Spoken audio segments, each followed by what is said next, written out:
लोभ एक बड़ी सुंदर उक्ति है। संत का लोभ प्रेम है। वह सर्वत्र प्रेम दिखाता है और प्रेम की ही आवश्यकता महसूस करता है। यह प्रकृति का मंगलमय विधान है कि आप जिस वस्तु को पूरे समर्पण के साथ पाने के लिए आगे बढ़ते हैं तो आप उसे प्राप्त कर लेते हैं। उस प्राप्ति के बाद क्या होता है, आप कुछ समय तो उसका आनंद लेते हैं, फिर अन्यत्र वस्तु की खोज में या प्राप्त हुई वस्तु से और बेहतर पाने की खोज में निकल पड़ते हैं। यह खोज अंतहीन है और दिशाहीन भी। अब जरा किसी वस्तु, व्यक्ति या परिस्थिति की प्राप्ति प्राप्ति पर हमें क्या मिलता है, इस बात पर गौर कीजिए। आप पाएंगे कि हमें खुशी मिलती है, आनंद मिलता है। यह आनंद स्थायी नहीं होता और इसे पाने के लिए हम अन्यत्र प्रयासों में लग जाते हैं। हर प्राप्ति के बाद यह भूख और बढ़ती जाती है। आप और बेहतर को पाने की कोशिश में जुट जाते हैं तथा हर तौर तरीके अपनाते हैं जिससे आपको फिर वही आनंद मिल जाए। ज़्यादातर लोग वैभव और विलासिता में जुटे रहते हैं तथा पहले मकान, फिर गाड़ी, फिर बड़ा मकान, फिर बड़ी गाड़ी की चक्री में उलझ कर रह जाते हैं। जब आप स्वयं से प्रश्न पूछेंगे कि आखिर इस दौड़ से आपको क्या हासिल होगा, तो एक ही जवाब आपको हर जगह से सुनने को मिलेगा, आनंद और खुशी। आनंद के लिए भाग दौड़ की क्या आवश्यकता है, यह तो आप में बीज रूप से मौजूद है। जिन्हें सत्य की प्राप्ति हो जाती है उन्हें इस क्षणिक आनंद से अतीत कभी खत्म न होने वाले आनंद की प्राप्ति हो जाती है। जैसे हर पल आनंद मिले, उसका जीवन कितना सुंदर होता होगा, इसका अनुभव करना भी संभव नहीं है और इसलिए हम इस विषय को संतों और योगियों का ही विषय मानते हैं। हम भूल जाते हैं कि हम में भी आनंद की वही तृष्णा है। हम बस ज़्यादा भाग दौड़ के बाद क्षणिक आनंद को महत्व देते हैं, जबकि सत्य को प्राप्त करने वाला विश्राम में रत अंतहीन आनंद को पाता है।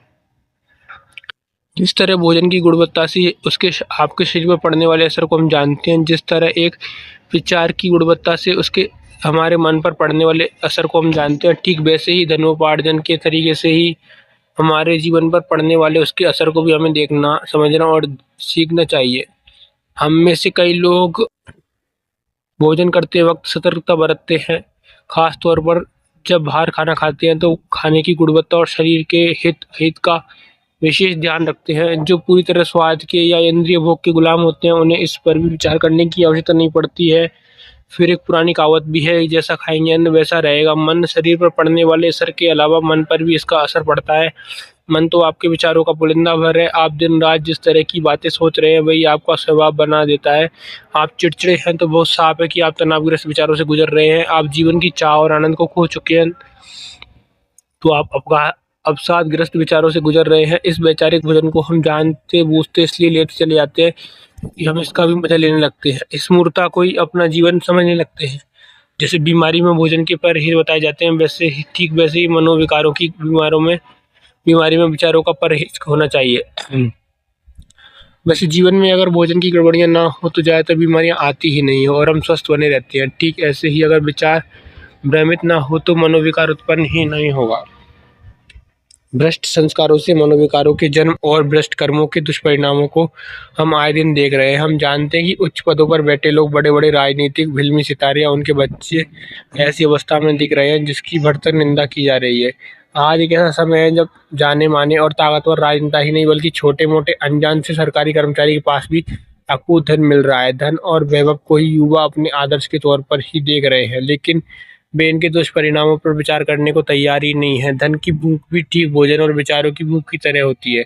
अगर न खाने योग्य चीजें खाने से बीमार होते हैं, न सोचने योग्य विचारों से मनोरोगी होते हैं, तो न कमाने वाले तरीकों से लाए गए धन से घर में बीमारी ही लाते हैं। आंखों पर मूर्खता की पट्टी बांधे कई लोग महत्वपूर्ण पदों पर होते हुए भी इस भूख के ऐसे शिकार होते हैं कि उन्हें अपने दुखद अंत का अंदाजा होते हुए भी वे इस तरह बुरी तरह लत को छोड़ने में खुद को असमर्थ पाते हैं। देश के प्रतिष्ठित संत पंडित देव प्रभाकर शास्त्री जी इस पर अपना मत रखते हुए कहते हैं कि बहु जोतना बहु खाना यही आज के समाज की सबसे बड़ी समस्या है। कितना सुंदर वाक्य है ये, जो पूरी तरह एक झटके में समझा देता है।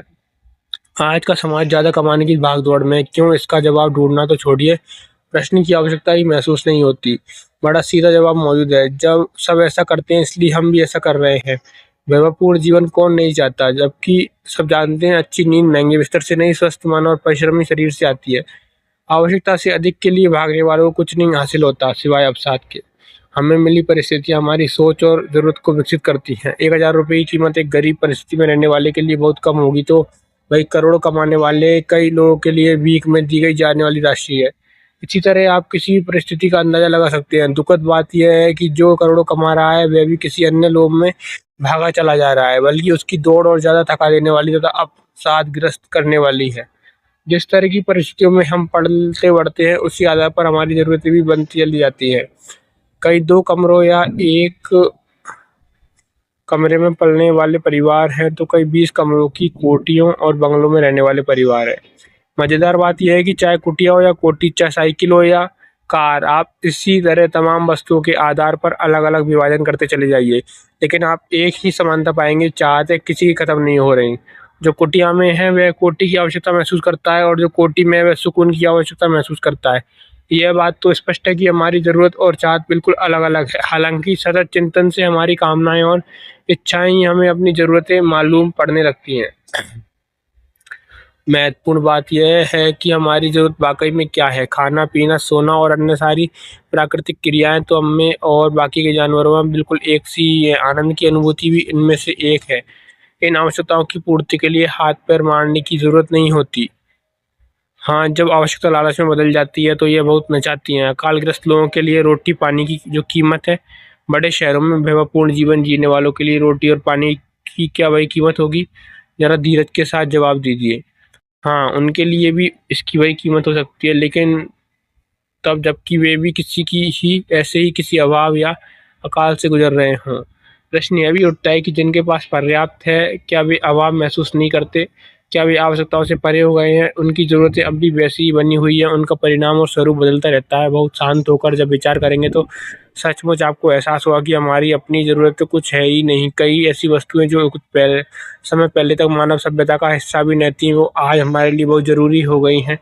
बाज़ार हसरतों को पकड़ रहा है और ज़रूरतों में बदल रहा है।